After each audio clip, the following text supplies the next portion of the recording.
Good afternoon students. मैं राकेश कुमार झा एक बार फिर से आप सभी का अपने इस वीडियो लेक्चर में स्वागत करता हूं। और आज मैं लेके आया हूं समष्टि अर्थशास्त्र कक्षा 12 के अध्याय 2 का भाग 4। ये एनसीईआरटी सीरीज के अध्याय 2 का भाग 4 है।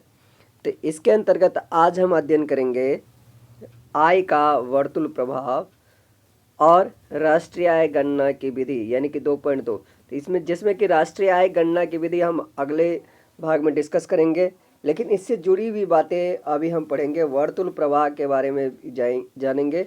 वर्तुल वर्तुल मतलब सर्कुलर फ्लो जो होता है, सर्कुलर मतलब एक सर्कल में जो फ्लोएंस होता है उसके बारे में हम जानेंगे इस लेक्चर में।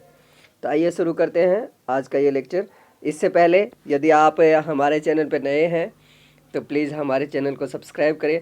और सब्सक्राइब करवाने का आप लोगों से एक उद्देश्य यह है कि मैंने देखा है कि जितना अधिक सब्सक्राइबर होता है उतने अधिक लोगों तक वीडियो पहुंचती है, क्योंकि वो उसमें से कुछ लोग वीडियोस देखते हैं तो उतने अधिक लोगों तक पहुंचती है और उतने अधिक लोगों का भला होता है। तो आइए हम आज की वीडियो को प्रारंभ करें।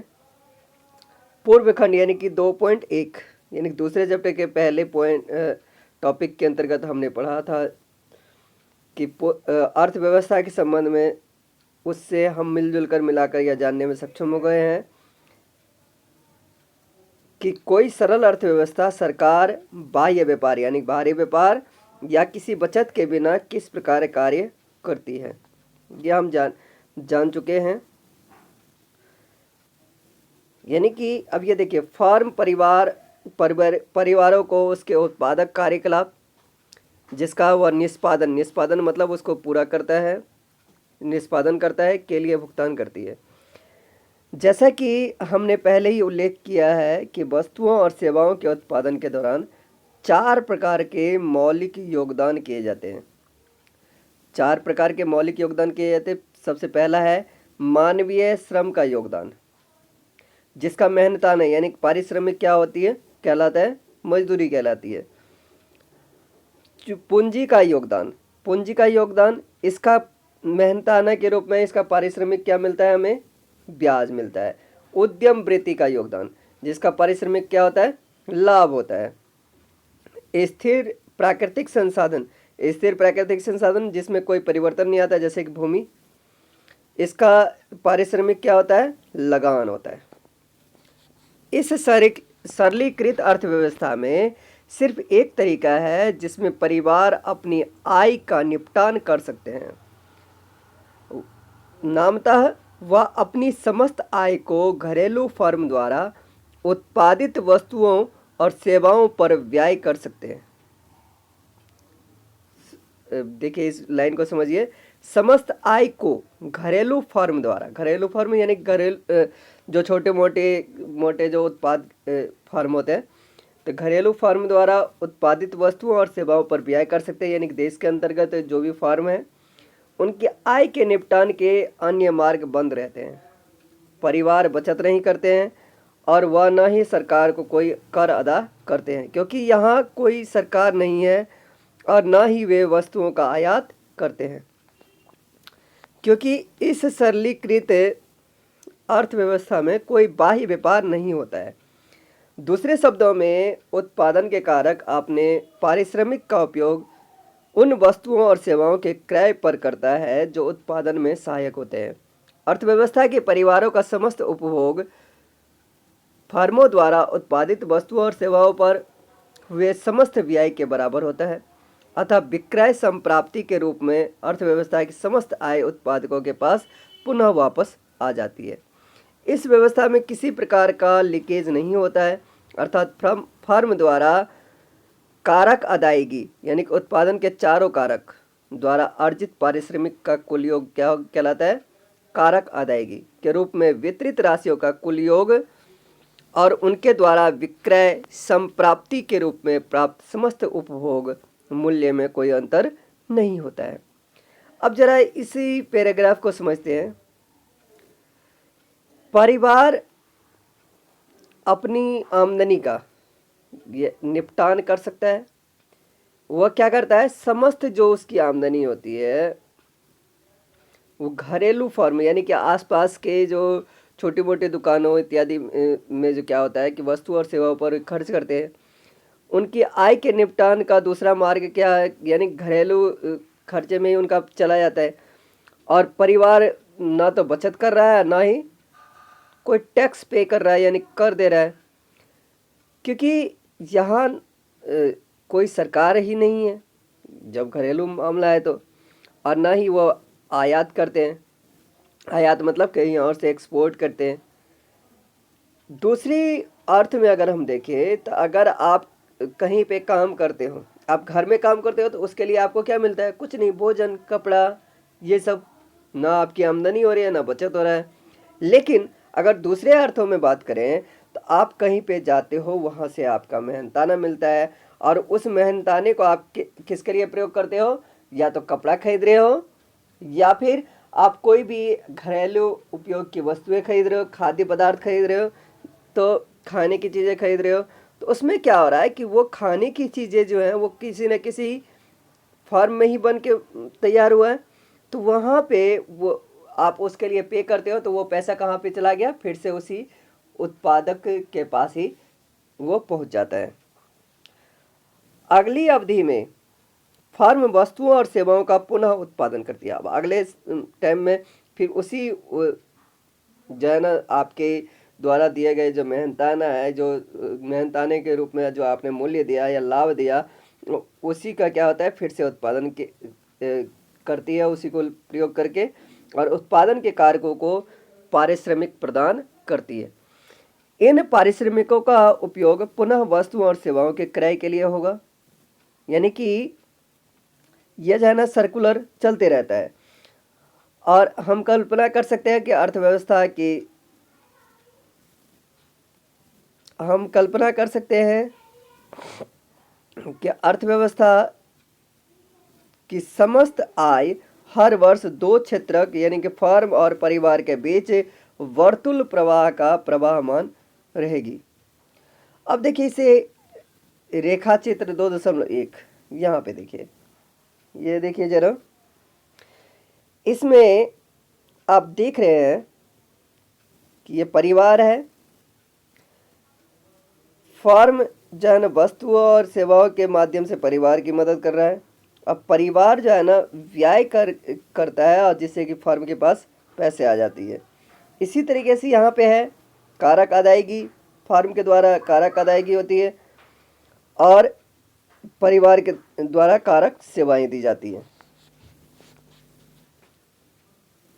कारक सेवाएं दी जाती है। जब आय को फर्म द्वारा उत्पादित वस्तुओं और सेवाओं पर व्यय किया जाता है तो यह समस्त व्यय के रूप में फर्म को प्राप्त होती है। चूंकि व्यय का मूल्य वस्तुओं और सेवाओं के मूल्य के बराबर होना चाहिए, इसलिए हम समस्त आय की माप फर्म के द्वारा उत्पादित वस्तुओं और सेवाओं के समस्त मूल्य की गणना करके करते हैं। जब फर्म द्वारा प्राप्त समस्त संप्राप्ति यानी जितनी भी प्राप्ति होती है का भुगतान उत्पादन के कारकों को किया जाता है, तो यह समस्त आय का रूप ले लेती है। रेखा चित्र 2.1 यानी कि यहाँ में सबसे ऊपरी तीर यानी कि ये वाला परिवार को फर्म से जोड़ती है, और फर्म द्वारा उत्पादित वस्तुओं और सेवाओं की क्रय पर परिवार के व्यय को प्रदर्शित करती है। यानी कि फर्म ने जो वस्तु और सेवा का उत्पादन किया उस पर परिवार क्या कर रहा है, पैसा खर्च कर रहा है। दूसरा तीर जो फर्म को परिवार से जोड़ता है, अब ये इसको देख रहे हैं, ये इससे जुड़ गया। ऊपर के तीर का प्रतिरूप है, यानी कि उसी का जो है ना इसने जो खर्च किया उसके बदले में उसे क्या मिली, वस्तु और सेवाएं। यह फर्म से परिवार की तरफ प्रवाहमान वस्तु और सेवाओं को बतलाता है। और यानी कि दूसरे शब्दों में अगर हम ये कहें तो यह वह प्रवाह है जो कि परिवार व्यय करके फर्मों से प्राप्त करते हैं।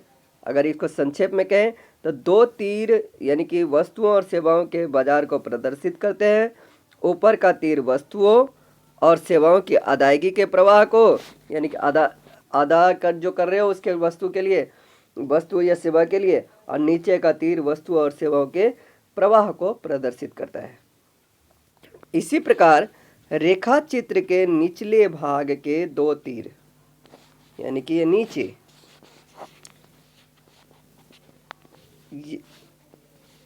ये वाले नीचे के दो तीर, नीचे का तीर, निचले दो तीर बाजार के कारकों को प्रदर्शित करता है। सबसे नीचे का तीर जो परिवार को फर्म से जोड़ता है, सबसे नीचे का तीर ये देखिए, परिवार को, सबसे नीचे का तीर परिवार को फर्म से जोड़ता है। किस रूप में? तो कारक सेवाएं देके। सबसे नीचे का तीर परिवार को फर्म से जोड़ता है। अब परिवार द्वारा फर्म को प्रदान की गई सेवा को संकेतित करता है, यानी कि संकेतित करता है, संकेत देता है। इन सेवाओं का उपयोग करके फर्म निर्गत यानी कि आउटपुट का निर्माण करती है, और इसके ऊपर का तीर जो फर्म को परिवार से जोड़ता है और फर्म द्वारा परिवार को उनकी सेवा के लिए भुगतान किया जाता है।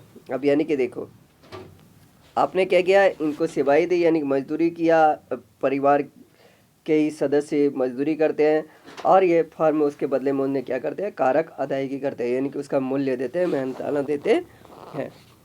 चूँकि वस्तु और सेवाओं के समस्त मूल्य को प्रदर्शित करते हुए मुद्रा का एक ही परिमाण वर्तुल पथ पर गमन करता है। वर्तुल पथ यानी कि सर्कुलर वे पर गमन करता है। यदि हम वस्तु और सेवाओं के समस्त मूल्यों का एक वर्ष के दौरान आकलन करना चाहें तो आरेख में निर्देशित किसी भी बिंदु रेखाओं पर अंकित प्रवाह का वार्षिक मूल्य की माप कर सकते हैं। यदि हम सभी फर्मों द्वारा उत्पादित अंतिम वस्तुओं और सेवाओं के समस्त मूल्यों का मूल्यांकन करते हुए ए पर प्रवाह का मापन कर सकते हैं, यह विधि व्यय विधि कहलाएगी। अब यहाँ पे ये समझिए, व्यय विधि, उत्पाद विधि और आय विधि, तीनों विधि की बात यहाँ पे हो रही है, तो इसको जरा समझते हैं। अब देखिए ये ए, यानी कि अगर सब कुछ अगर हम यहाँ पे मान के चलते हैं तो इस तरीके से अगर हम कुल जो है ना उसकी आय की गणना करते हैं तो ये कहलाएगी व्यय विधि। और वही चीज़ अब यहाँ पे देखिए, ये यदि हम बी पर सभी फर्मों के द्वारा उत्पादित वस्तुओं और सेवाओं के समस्त मूल्यों को माप करते हैं, यदि हम बी के सभी फर्मों द्वारा उत्पादित वस्तुओं और सेवाओं के समस्त मूल्यों को माप करते हैं तो यह विधि उत्पाद विधि कहलाएगी। यानी कि कहने का ये तात्पर्य है कि अगर आप सब कुछ इसके द्वारा मापते हो, यानी कि इस वस्तु और सेवाओं के द्वारा अगर करते हो तो ये क्या कहलाएगी, उत्पाद या मूल्य वृद्धि विधि। और सी पर सभी कारक अदायगियों का कुल योग आय विधि कहलाएगी। पहले वाले पे क्या है कि जब व्यय के द्वारा आप सब पूरा जो है ना प्रवाह को नापेंगे तो वो व्यय विधि कहलाएगी। और दूसरी क्या है कि जब आप उत्पादन के द्वारा यानी कि कारक वस्तुओं या सेवाओं के द्वारा जब आप करेंगे मापन, समस्त मूल्यों का मापन करेंगे तो वो क्या कहलाएगी, उत्पाद विधि। और जब आप कारक अदायगी यानी कि आप जो सेवाएं दे रहे हैं उसके बदले में जो आपको मिल रहा है तो वो क्या कहलाएगी, आय विधि। अवलोकन कीजिए यानी कि ऑब्जर्वेशन कीजिए कि अर्थव्यवस्था का समस्त व्यय उत्पादन के कारकों द्वारा अर्जित समस्त आय के बराबर होना चाहिए। ए और सी पर प्रवाह समान है। अब मान लीजिए कि किसी समय विशेष में परिवार फर्मों द्वारा उत्पादित वस्तुओं और सेवाओं पर अधिक व्यय करने का निर्णय लेते हैं। यानी कि किसी समय, यानी कि कोई जैसे एक फेस्टिवल का टाइम मान लो कि परिवार क्या करता है कि फर्म के द्वारा जो वस्तु या सेवाएं जो उन्हें मिल रही है उस पर वो ज़्यादा खर्च करने का डिसीजन लेता है।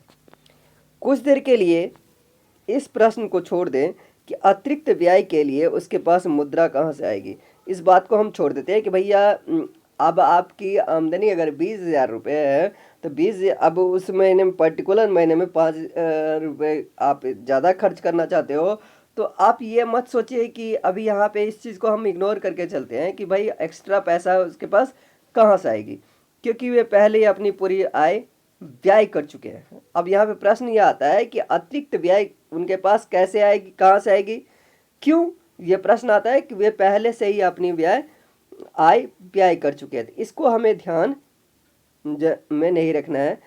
हो सकता है कि वे अतिरिक्त व्यय करने के लिए उधार ले सकते हैं। अब यदि वह वस्तुओं और सेवाओं पर अधिक व्यय करते हैं तो फर्म इस अतिरिक्त मांग की पूर्ति के लिए अधिक उत्पादन करेगी। चूंकि वे अधिक उत्पादन करेंगी, इसलिए फर्मों को उत्पादन के कारकों को अतिरिक्त पारिश्रमिक देना चाहिए, यानी कि एक्स्ट्रा देना चाहिए। फर्म कैसे मुद्रा की अतिरिक्त राशि अदा करेगी? अब प्रश्न ये भी आ जाता है कि फर्म कैसे करेगी? तो भाई अतिरिक्त कारक अदायगी करने के लिए उत्पादित अतिरिक्त वस्तु और सेवाओं के मूल्य के बराबर होना चाहिए। यानी कि अतिरिक्त वस्तु आपके पास आया तो भाई अतिरिक्त तो आपको अदायगी करनी ही पड़ेगी। इस प्रकार परिवार को अचानक अतिरिक्त आय प्राप्त होगी, जिससे उसे अपनी प्रारंभिक अतिरिक्त व्यय की भरपाई करने में मदद मिलेगी। यानी कि दूसरे शब्द में अगर कहें तो परिवार प्रारंभिक रूप में अतिरिक्त व्यय करने का निर्णय ले सकते हैं और अंत में उनकी आय उतनी ही बढ़ेगी जितना कि उससे अतिरिक्त व्यय के लिए आवश्यक होगी। इससे अलग कोई अर्थव्यवस्था आय के वर्तमान स्तर से अधिक व्यय करने का निर्णय ले सकती है, यानी कि जो स्तर उसका अभी है उससे अधिक, लेकिन ऐसा करने से उसकी आय अंततोगत्वा का मतलब होता है लास्टली क्या होता है कि व्यय के उच्च स्तर के साथ अनुकूल रूप से बढ़ेगी।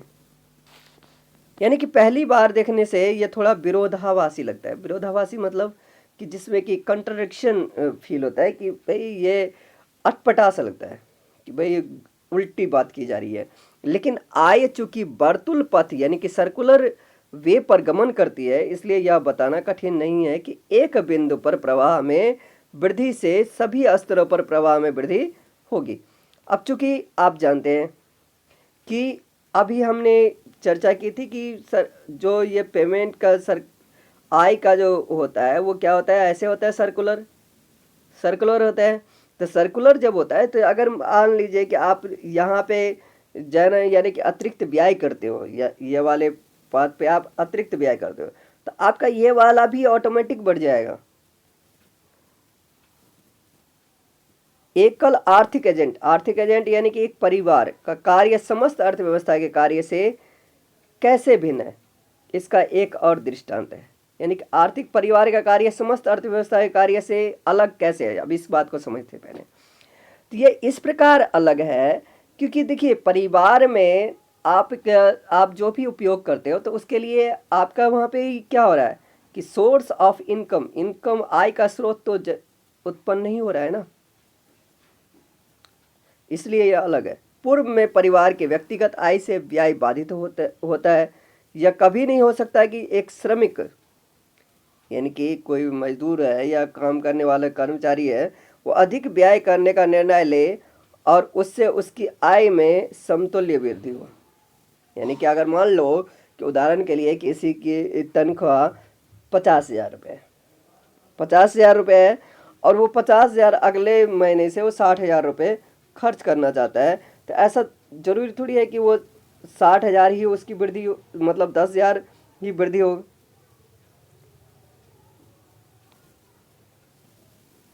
अब इसके बारे में हम लोग चौथे अध्याय में ज़्यादा डिटेल में देखेंगे। अर्थव्यवस्था के उपर्युक्त रेखा चित्रीय उदाहरण को सर्वसम्मति से एक सरलीकृत अर्थव्यवस्था के रूप में माना जाता है। ऐसी कहानी जो एक काल्पनिक अर्थव्यवस्था के क्रियाकलाप का वर्णन करती है समष्टि अर्थशास्त्रीय मॉडल कहलाती है। अब यहाँ पे ध्यान दीजिए कि ऐसी कहानी जो एक काल्पनिक अर्थव्यवस्था के क्रियाकलाप का वर्णन करती है समष्टि अर्थशास्त्रीय मॉडल कहलाती है।